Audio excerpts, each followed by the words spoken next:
Escuela Bíblica a la luz de la palabra, escudriñando las Escrituras.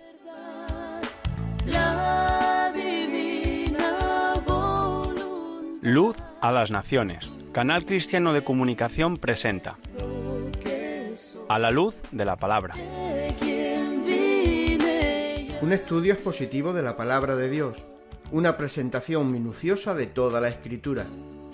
Porque es inspirada por Dios y útil para enseñar, para redarguir, para corregir, para instruir en justicia, a fin de que el hombre de Dios sea perfecto, enteramente preparado para toda buena obra.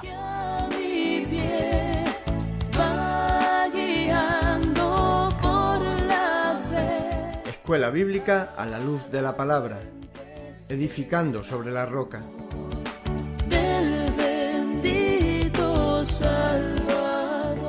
Primera carta de Pedro por Lowell Bruckner.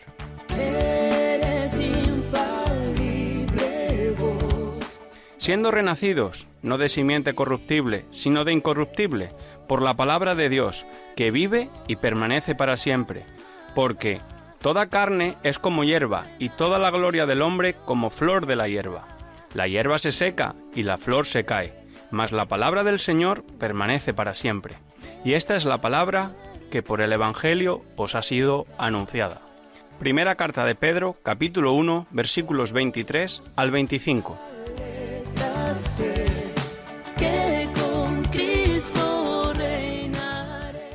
El apóstol está interesado en decir a estos peregrinos en la tierra que tienen una historia en Dios el Padre, que fue iniciada en la eternidad. Los había elegido desde que tuvo conocimiento de ellos. Por supuesto, tenemos que saber que debido a su omnisciencia, su presciencia no tiene principio. Desde la eternidad Él conoció a estos peregrinos y los eligió como suyos. El país que ocuparon en los días de Pedro fue el lugar que Dios había elegido para ellos soberanamente desde antes del principio del tiempo. El plan era plantarles donde pudieran desarrollar su vida cristiana y ser testigos a la sociedad que les rodeaba. Su plan para ellos incluyó una obra santificadora del Espíritu Santo en su historia personal. Entendemos santificación como una separación de todo lo demás para poder consagrarse solamente a la obediencia a Dios. El Espíritu de Dios fue el agente que los separó de todas las circunstancias que les harían echar raíces en esta tierra. Cada individuo fue rociado con la sangre de un valor infinito derramada por Cristo en la cruz, purificándole personalmente del pecado. Por decir no al ritmo y la mentalidad del mundo, el cristiano es hecho un recipiente de la obra más importante de la historia humana. Dios aplica esta salvación individualmente y busca a cada uno como el pastor que busca a la oveja perdida. Una compositora del siglo XIX, Elizabeth Cleffen, lo expresó hermosamente. Escribió: ninguno de los redimidos sabía qué tan profundas fueron las aguas cruzadas, ni qué tan oscura la noche que el Señor pasó hasta hallar su oveja perdida. Lejos en el desierto escuchó sus gemidos, enferma, indefensa y casi muerta. Muy buenas tardes, amigo oyente. Muchos han considerado el libro que se llama El Progreso del Peregrino como el número 2 después de la misma Biblia, de importancia para la Iglesia.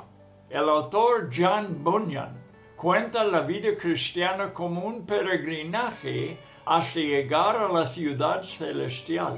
Pedro escribe a peregrinos, porque donde el texto Reina Valera 60 dice expatriados, la misma palabra griega es traducido peregrinos en otras partes. Es cierto que cada cristiano es un peregrino. Debe vivir prácticamente así en su vida en la tierra. Como ya hemos visto, Jacob habló de esta vida como un peregrinaje y así continuaremos nosotros. El cristiano judío a quien escribe Pedro está fuera de su patria en otras partes, mayormente en una provincia de Roma llamada Asia Menor. Aunque ha nacido allí y habla griego, además de su lengua natal, nunca pueden sentirse en casa. Así el cristiano, aunque nace en diferentes partes del mundo, tiene una verdadera ciudadanía en el cielo, la ciudad natal siendo la Nueva Jerusalén. Que sea una realidad para cada miembro de la iglesia. Esto es lo primero que nos enseña Pedro en su epístola. Las palabras gracia y paz que sigue no son sencillos saludos apostólicos, sino bendiciones sobre los lectores de la carta, como nosotros somos ahora.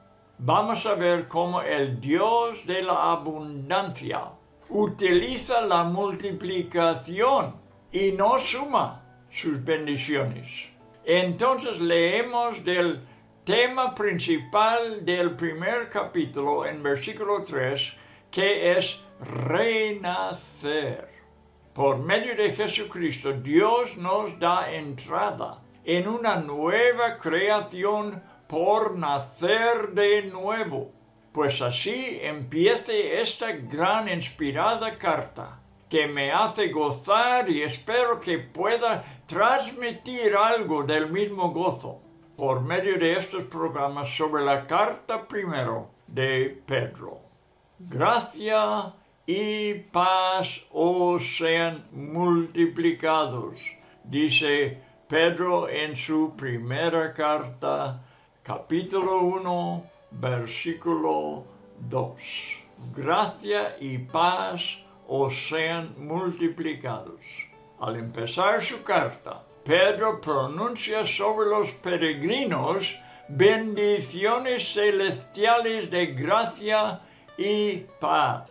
En mi niñez escuché a un predicador sueco mayor, John Nelson, decía: 5 más 5 son 10, pero 5 por 5 son 25. Matemática muy sencilla, pero ilustra cómo Dios no suma, sino multiplica.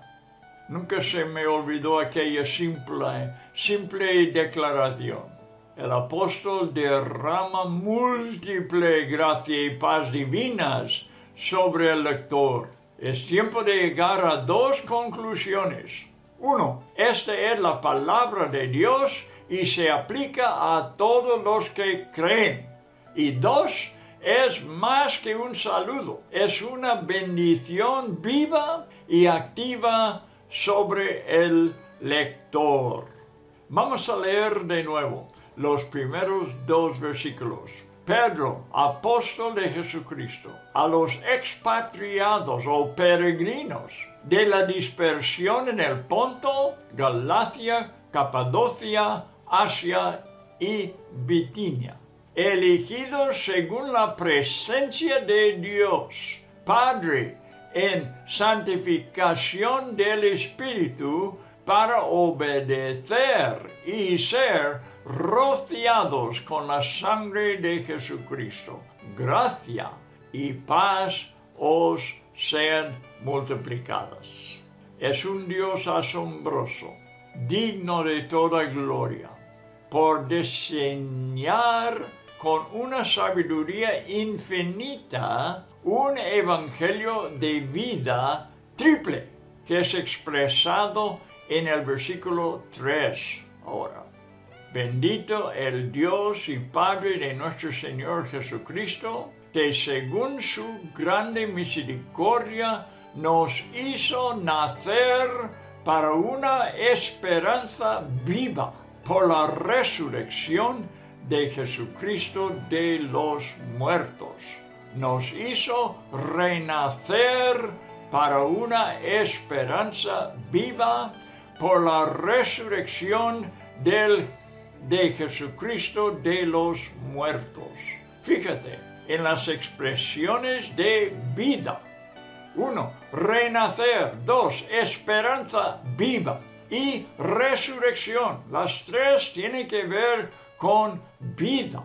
Por la inspiración del Espíritu Santo, Pedro relata cómo Dios toma a personas muertas en pecado y infunde nueva vida celestial en ellos. Son resucitadas juntamente con Cristo Jesús.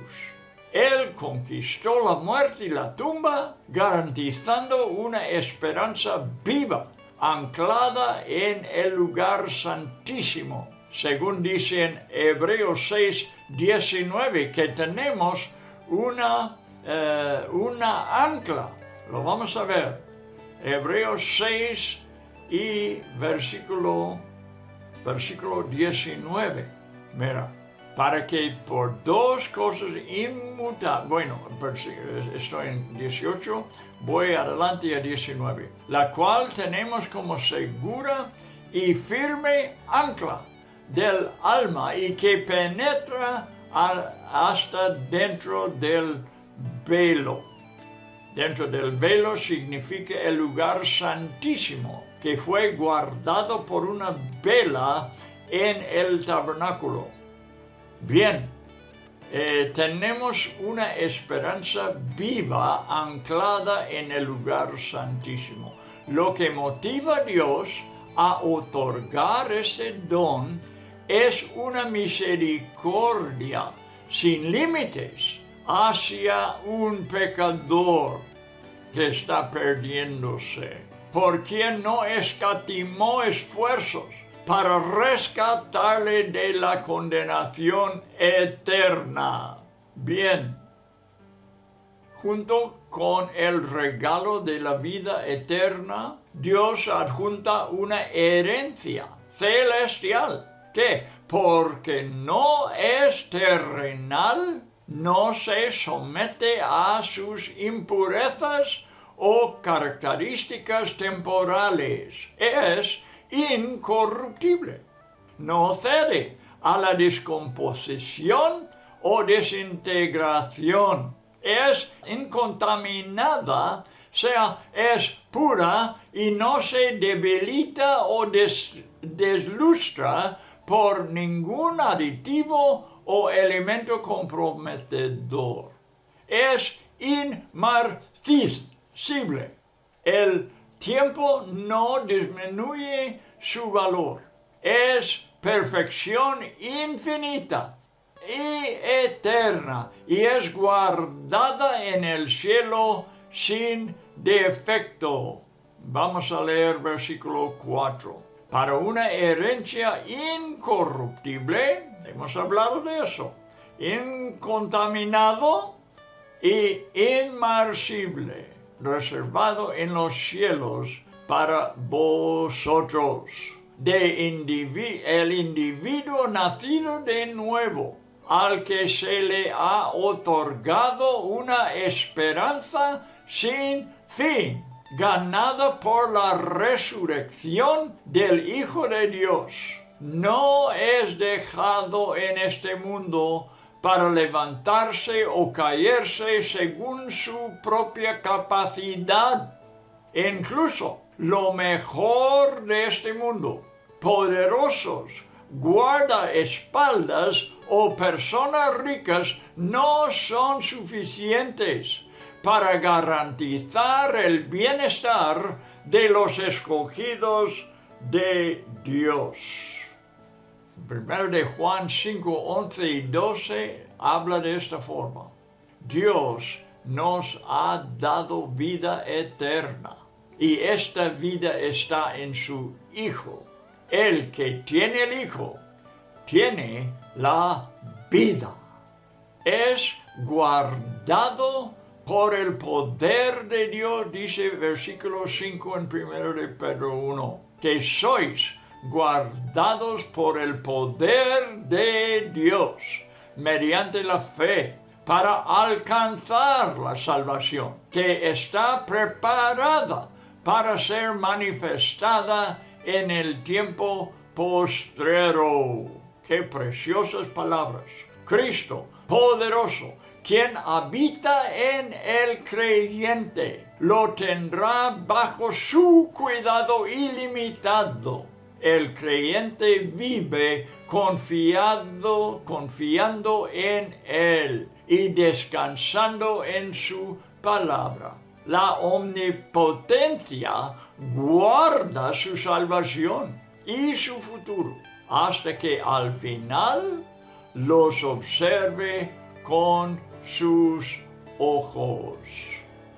Seguimos adelante viendo algo que me ha dado gozo por medio de las décadas en mi ministerio, pudiendo hablar de lo que vamos a leer aquí desde versículos 6 hasta 12. Palabras muy preferidas para mí. Bueno, cuando yo voy leyendo la Biblia y voy enseñándolo, llego a un pasaje y digo, bueno, este es uno de mis preferidos. Y llego a otro y digo lo mismo. Parece que cada cosa que voy enseñando son cosas preferidas para mi vida, porque me alimenta el alma. Vamos a leer versículos 6 hasta 12. Estas partes son tan preciosas para el cristiano.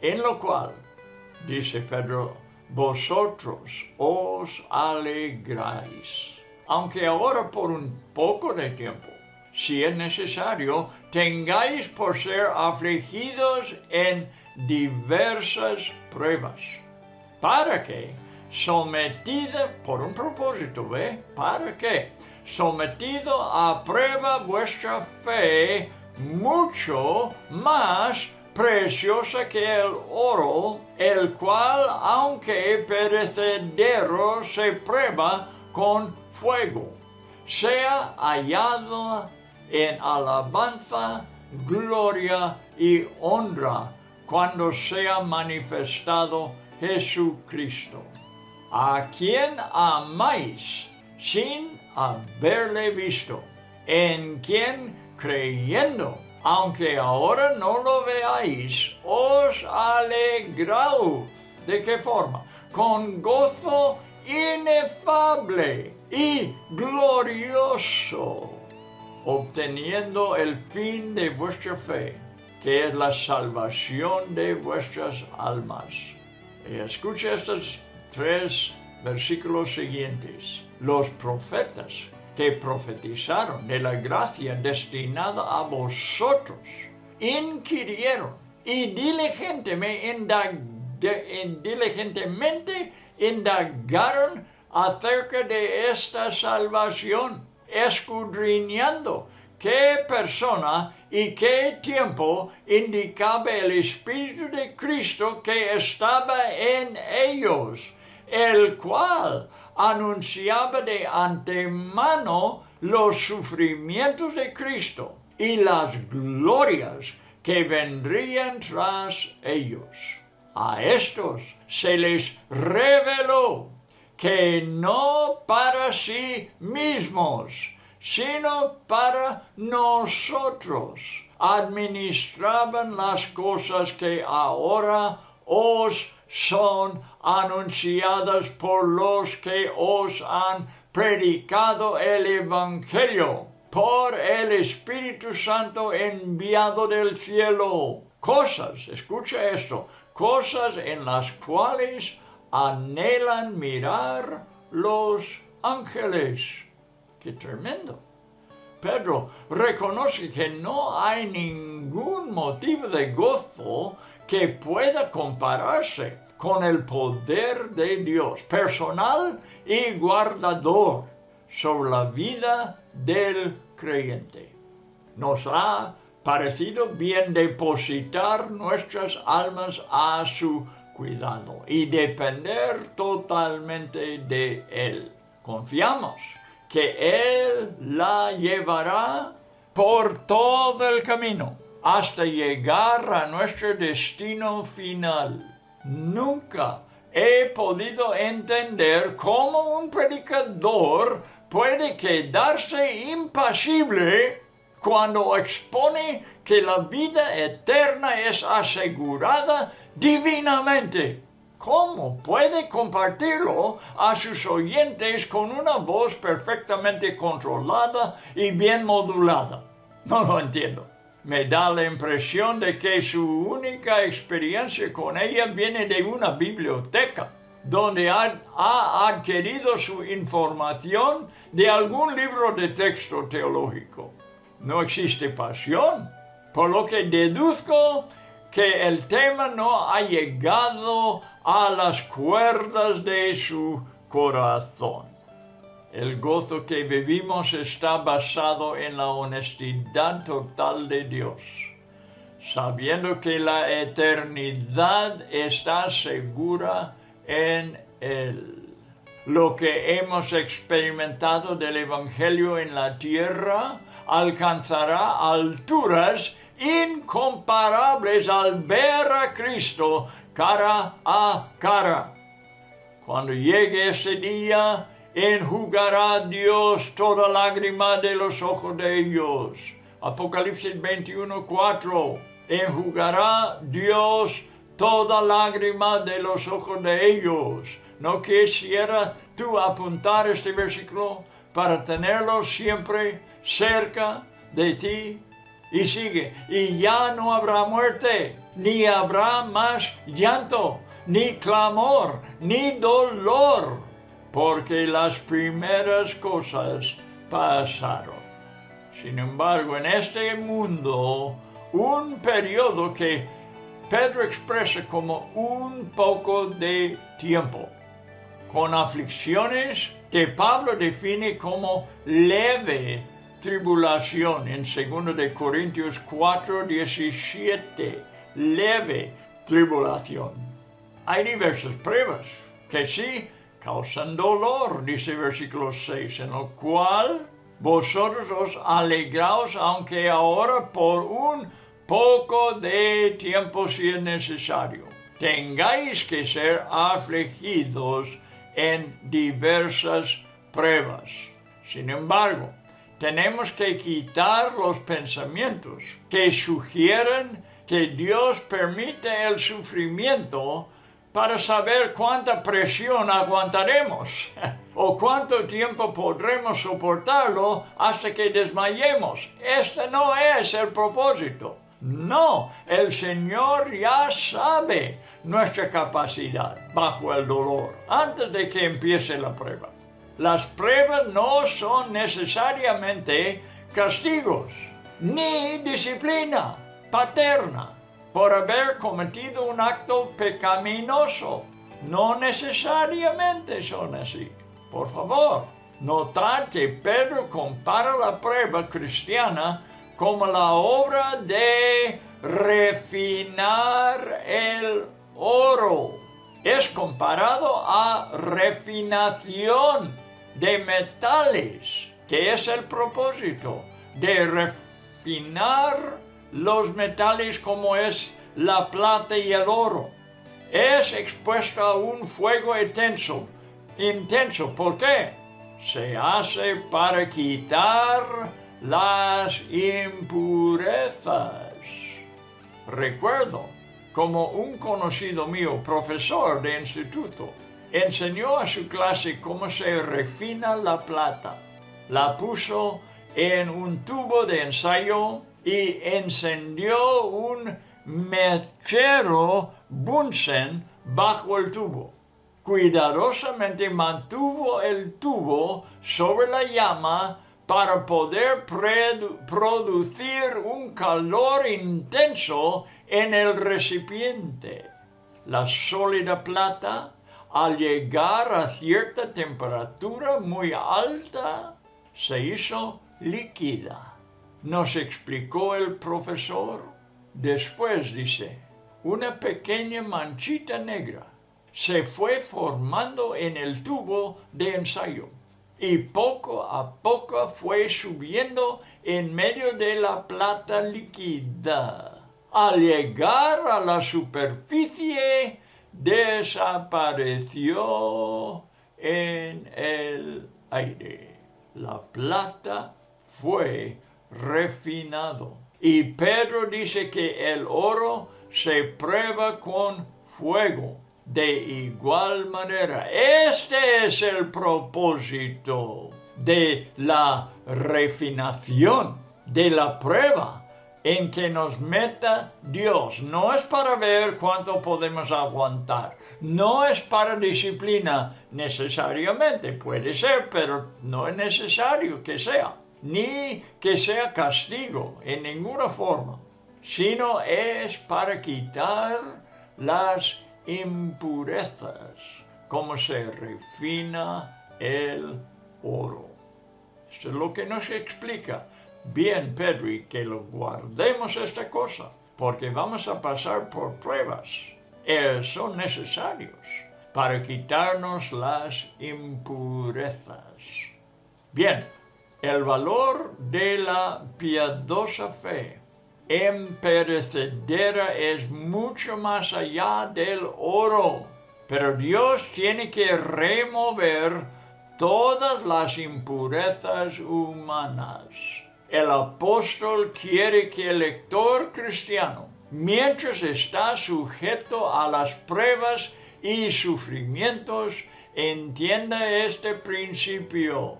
Cuando Jesucristo aparezca, entonces la fe será perfectamente refinada hasta ser hallada en alabanza, gloria y honra. Versículo 7, lo leeremos completo, para que sometido a prueba vuestra fe, mucho más precioso que el oro, el cual, aunque perecedero, se prueba con fuego, sea hallada en alabanza, gloria y honra cuando sea manifestado Jesucristo. La fe de la que habla Pedro tiene que ser hallada genuinamente piadosa. Y el amor tiene que ser el que menciona en el versículo 8. Lo leeremos. A quien amáis sin haberle visto. En quien creyendo, aunque ahora no lo veáis, os alegráis con gozo inefable y glorioso. El ateo debe saber que el cristiano no se goza por la ciencia, ni por lo que ve con los ojos, sino lo que ha experimentado en su interior, donde Cristo ha venido para morar, y le amamos porque le conocemos y sabemos que ha muerto por amor a nosotros. Y le amamos sin haberle visto. El ateo nunca lo va a entender, pero cada cristiano verdadero sí lo conoce. Le ama y le adora, y no hay cosa más satisfactoria para él sino adorar al Señor desde el corazón. Bien, el amor humano funciona y crece según experiencias naturales, muy sometido a los 5 sentidos: ver, tocar, oler, oír, etc. El apóstol quiere que el lector cristiano, mientras está sujeto a las pruebas y sufrimientos, entiende entienda este principio. Cuando Jesucristo aparezca, entonces la fe será perfectamente refinada hasta ser hallada en alabanza, gloria y honra. El amor de Dios es sobrenatural y no depende de la vista ni el oído. Jesucristo, dice Pedro, a quien amáis sin haberle visto. Jake DeShazer declaró que el amor de Dios es milagroso, procede de Dios y o lo tienes o no lo tienes. Pero es milagroso. ¿Sabe por qué sabía DeShazer? Porque DeShazer fue un sargento ateo en la Fuerza Aérea Americana durante la Segunda Guerra Mundial. Entró como voluntario en una unidad especial formada para bombear a Japón. De las 5 personas de la tripulación del avión B-25, él tiraba las bombas. Aborrecía profundamente a los japoneses y al ser capturado por ellos y llevado a un campo de prisioneros de guerra, el odio solo se hizo más fuerte. Fue golpeado, malnutrido y estuvo aislado 34 meses. Por una circunstancia inusual, consiguió una Biblia y por medio de la palabra de Dios dobló sus rodillas ante el Señor Jesucristo y fue transformado.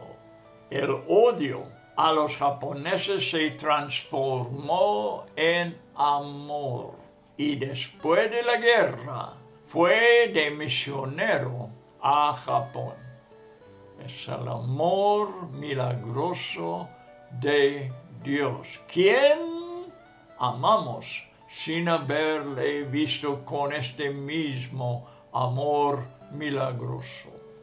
Hemos estudiado un poco de la fe y el amor divinos y ahora veremos que el gozo que viene de Dios también es sobrenatural, porque sigue diciendo aquí en versículo 9,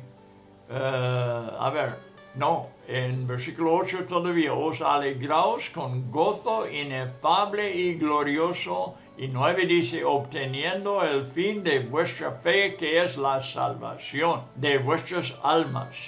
Pero note estas palabras, os alegráis con gozo inefable, más allá de lo que puede ser expresado, lo que dice inefable, y glorioso. La fe, confiando en Dios, porque es lo que significa fe, confiar en Dios.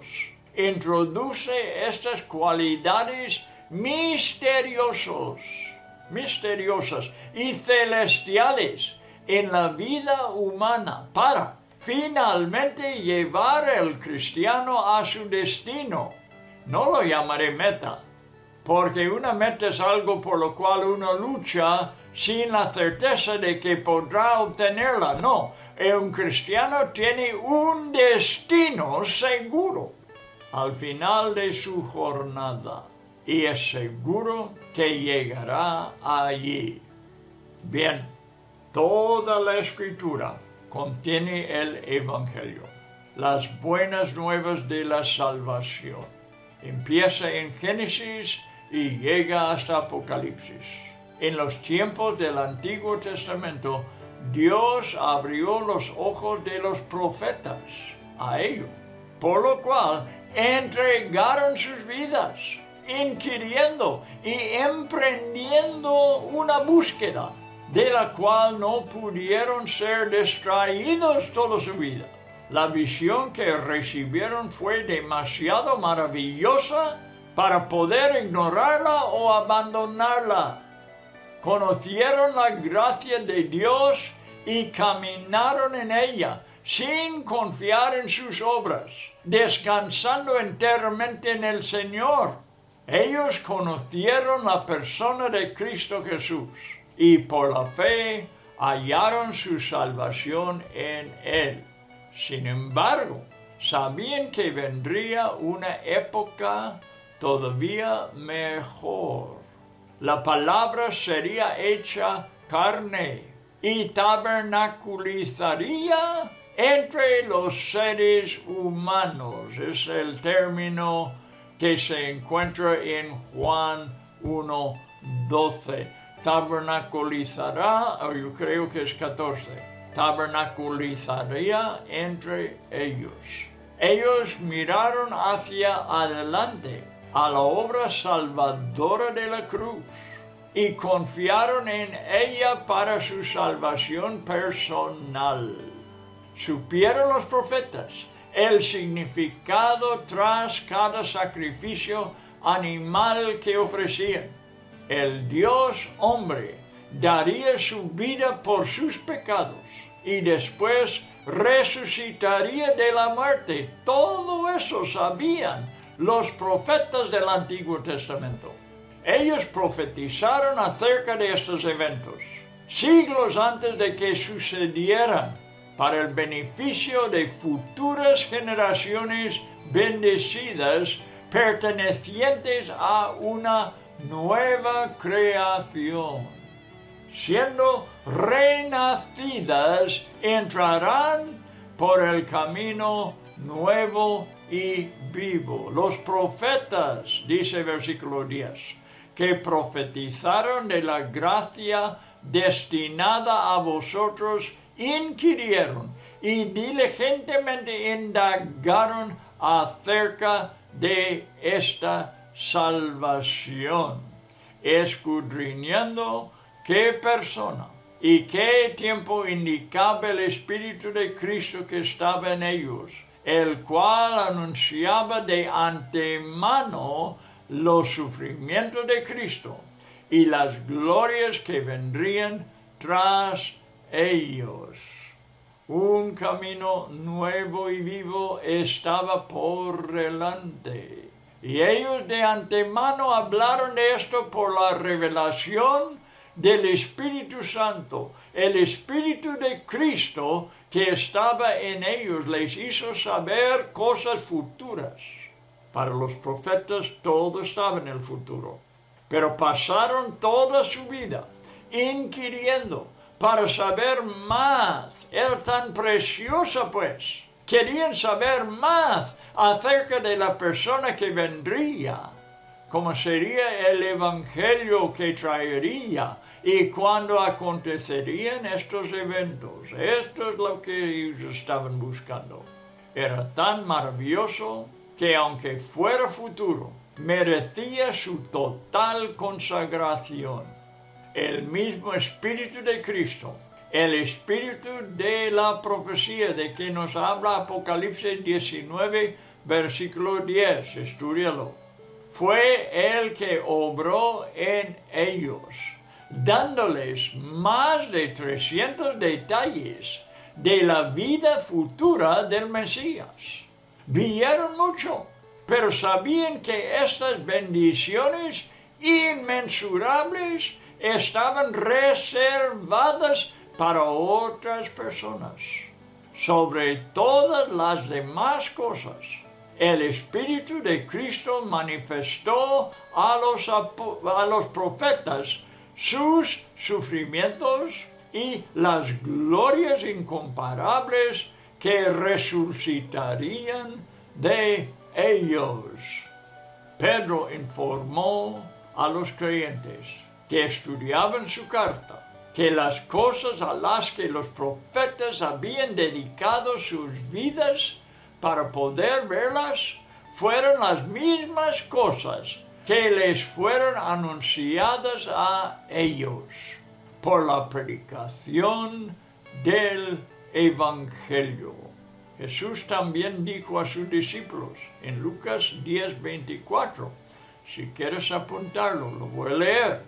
Os digo que muchos profetas y reyes desearon ver lo que vosotros veis y no lo vieron, y oír lo que oís y no lo oyeron, demostrando a sus discípulos el privilegio que tuvieron ellos.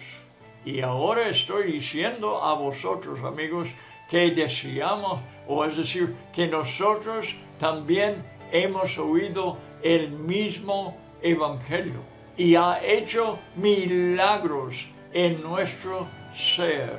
Hemos sido transformados por medio de renacer. La palabra se ha extendido hasta más allá del Medio Oriente, a Europa, después a las Américas, norte, centro y sur, a África, a Australia y el extremo oriente, y tú y yo hemos recibido la misma palabra inconmensurable. Piensa sobre la providencia que te trajo esta palabra a ti, hermano o hermana. Tú eres el recipiente del mensaje más glorioso que el mundo jamás haya conocido. ¡Qué privilegiados somos! No fue solamente por el esfuerzo de mensajeros humanos, sino que Dios mismo envió del cielo a su omnipotente Santo Espíritu para impresionar y hacer penetrar su palabra en el corazón humano. No hay otra manera para predicar o recibir el Evangelio. Él es quien ha obrado en cada persona que ha escuchado y creído, y por él la nueva creación celestial ha sido concebida en cada alma. Hay una cosa más que añadir, y es el versículo 12. Lo voy a leer. A esto se les reveló, a los profetas, para que no para sí mismos, sino para nosotros. Nosotros en este siglo XXI, amigo mío, donde me escuchas, ha llegado el Evangelio. Y tú sabes si te ha transformado porque ha ocurrido algo milagroso en tu ser. Ellos, los profetas, administraban las cosas que ahora os son anunciadas por los que os han predicado el Evangelio por el Espíritu Santo enviado del cielo. Por un momento, hermano, quiero que piensa en cómo llegó el Evangelio a ti. Hermana, por un momento piensa en cómo el Evangelio llegó a ti. ¿Quién fue el predicador? ¿Quién fue la persona? Quizás no fue un predicador profesional, sino un vecino, un familiar, un conocido que te llevó este mensaje precioso. Y tú lo escuchaste. Y quizás no al principio, pero con el tiempo el Espíritu Santo hizo penetrar la palabra a tu corazón y tú creíste el mensaje de la salvación. Y algo pasó muy dentro de tu ser. Has sido transformado para toda la eternidad. Tienes una vida nueva en Cristo. A esto se les reveló que no para sí mismos, sino para nosotros, administraban las cosas que ahora os son anunciados por los que os han predicado el Evangelio por el Espíritu Santo enviado del cielo. Y voy a repetir esta última parte. Y quiero que preste especial atención de qué preciosidad es este Evangelio, que son cosas en las cuales anhelan mirar los ángeles. Los que miran el rostro de Dios en el cielo desean también ver, mirar las cosas que nos ha sido anunciado. Seres celestiales, quienes están viendo el rostro del Padre, repito, porque ese me es tan glorioso, saber que ellos que conocen riquezas más allá de nuestra imaginación, están tan asombrados por lo que hemos nosotros recibido. Sus corazones se conmuevan con una envidia justa. Estamos caminando y experimentando cosas que ellos no tienen la posibilidad de experimentar. El perdón de pecados, el nuevo nacimiento, el bautismo en el Espíritu Santo, los dones y frutos del Espíritu y la dirección directa y diaria en sus caminos de justicia son nuestros. Aleluya.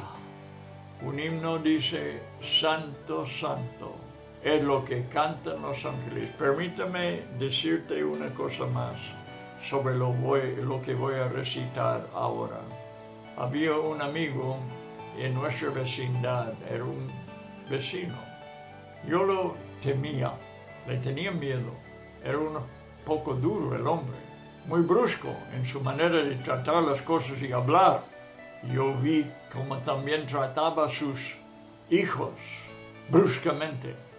Te digo, le tenía miedo, yo de unos 10 o hasta 12 años, por su carácter tan dura. Pero ¿qué pasó? Con un mover del Espíritu Santo, este hombre fue transformado. Y ser transformado en una persona mansa, una persona humilde, una persona blanda, suave en su carácter. Era un cambio de carácter tremendo, completo, perfecto.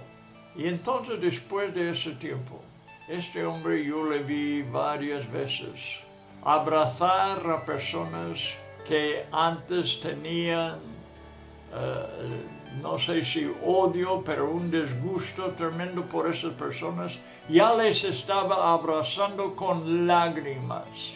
¡Qué milagros hace el Espíritu Santo en nuestro ser! Y muchas veces oí pedir a este hombre vecino cantar esta canción que voy a citar ahora. Escucha bien. Santo, Santo, es lo que cantan los ángeles. Y espero ayudarles a hacer los atrios del cielo sonar. Pero, escucha, al contar la historia redentora, ellos, los ángeles, doblarán sus alas, porque los ángeles jamás sintieron el gozo que nuestra salvación nos trae. No, los ángeles no han nacido de nuevo.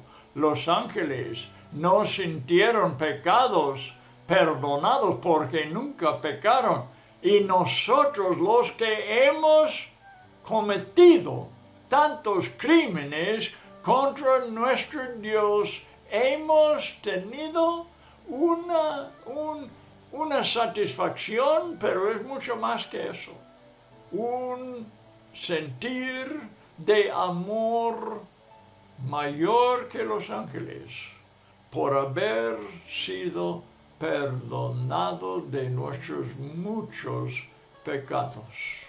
Y somos perfectamente aceptados delante del Dios Padre por la obra de la cruz de nuestro Señor Jesucristo, que nos amó y murió por nosotros. Digo, los ángeles nos tienen envidia.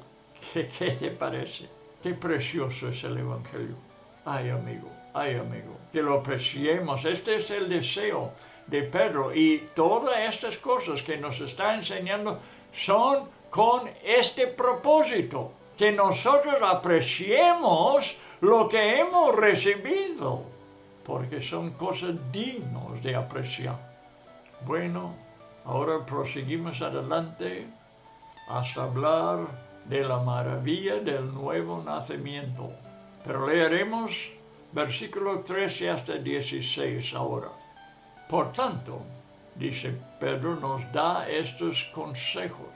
Ceñid los lomos de vuestro entendimiento, sed sobrios, y esperad por completo en la gracia que se os traerá cuando Jesucristo sea manifestado.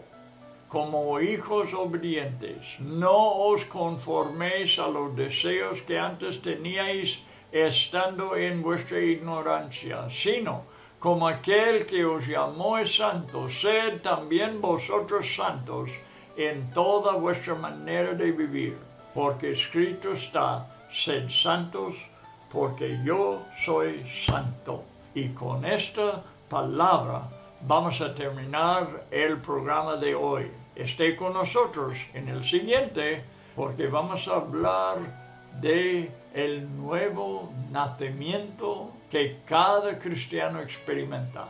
Hasta entonces, que Dios os bendiga grandemente.